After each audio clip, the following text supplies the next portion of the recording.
now. Delegation of Muslim leaders met with Home Minister Amit Shah last night. A meeting was held regarding the violence in Bengal, Bihar as well as Maharashtra during the Ram Navami festival. There was a discussion about setting fire to the madrasas in Bihar's Nalanda, and the delegation included Maulana Mahmood Madani as well as Kamal Farooqi of the Muslim Personal Law Board and Niyaz Farooqi, the professor, as well as Akhraturul Wase, and the topics that came up also included same-sex marriage. Uniform Civil Code was also discussed during that meeting with the Home Minister.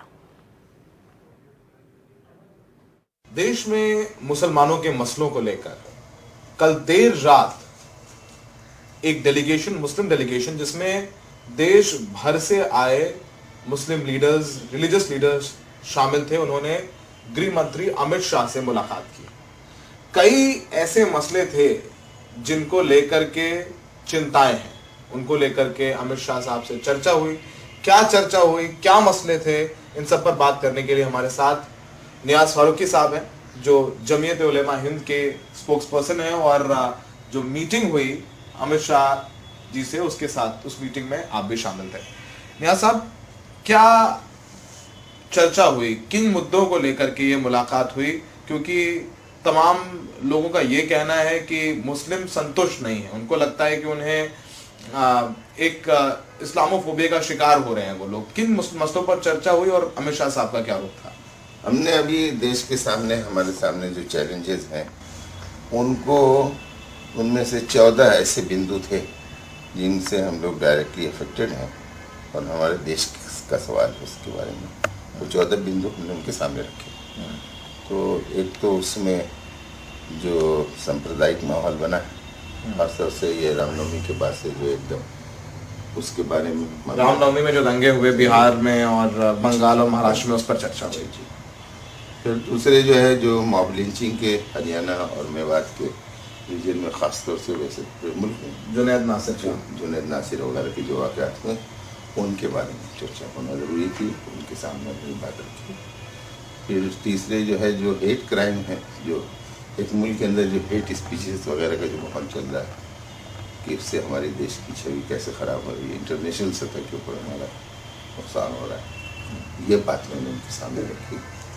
उसके अलावा जो है, कर्नाटका में जैसे reservation मुसलमानों का जो withdraw हुआ, उससे काफ़ी मुसलमानों में बेचैनी होनी चाहिए, हुई, उसके उस बिंदु को भी सामने रखा गया।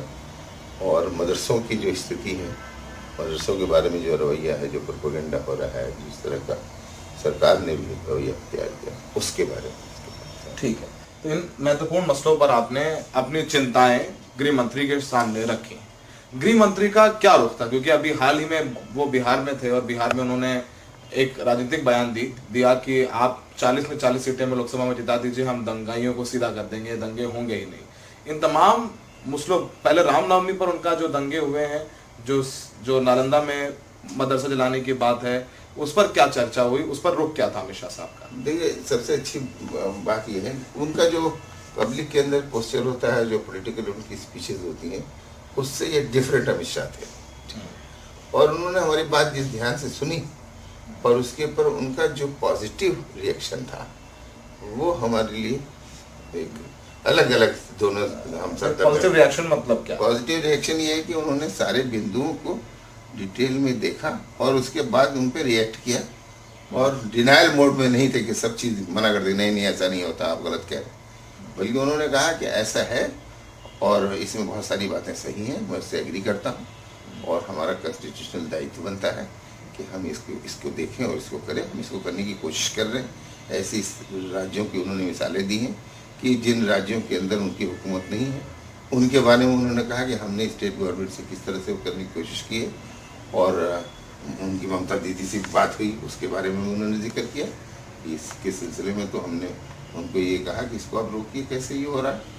ये जो बिहार के बारे में उन्होंने कहा कि हमने वहाँ के गवर्नर के ज़रिए इस पर वो करने की कोशिश की, वगैरह वगैरह। तो उन्होंने, और पूरे देश के अंदर जो ऐसा हो रहा है, तो उसको उन्होंने डिनाई नहीं किया, बल्कि कहा कि हम इसको देख रहे हैं, या हम इसमें जो, और कुछ उन्होंने सुझाव दिए। गृह मंत्रालय की तरफ से क्या कार्रवाई होगी? जैसे कि आपने रामनवमी पे बात की, आपने जुनैद नासिर लिंचिंग पे बात की, अब तक उसके कातिल पकड़े नहीं गए हैं, 1.5 महीना हो गया उस वाकये को, उस पर क्या कुछ आप लोगों को एश्योरेंस मिला कि कुछ, क्योंकि हरियाणा में बीजेपी की सरकार है, राजस्थान में कांग्रेस की सरकार है, और अक्सर हम लोग स्टोरीज करते रहे हैं कि हरियाणा पुलिस बहुत ज्यादा सपोर्ट नहीं कर रही राजस्थान पुलिस का, उस पर क्या रवैया था? उनका ये है, राजस्थान में तो उनकी सरकार नहीं है, लेकिन उन्होंने कहा कि जहाँ हमारी सरकार है, हरियाणा सारे हरियाणा के जुनैद नासिर, हरियाणा के ये इत्तेफाक से ये केसेस हुए राजस्थान में रजिस्टर्ड, ये भी देखने की है। थोड़ी सी टेक्निकल बातें हैं, उसका उन्होंने इनकार नहीं किया, लेकिन उन्होंने एक जो एश्योरेंस दिया वो ये कहा कि देखिए अगर इसमें ज्यादा से ज्यादा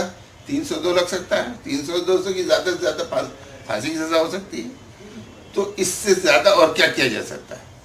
तो हमने कहा 302 लग रही है। उन्होंने कहा अगर कोई ऐसा केस आप हमारे सामने लाएं जिसमें 302 नहीं लगी है, तो मैं आपको आश्वासन देता हूं कि 3 दिन के अंदर अंदर उसमें वो FIR दर्ज होगी और 302 लगेगा, और हम मुलजिम के खिलाफ जो है सख्त कार्रवाई करेंगे, और इसका उन्होंने पूरा आश्वासन दिया।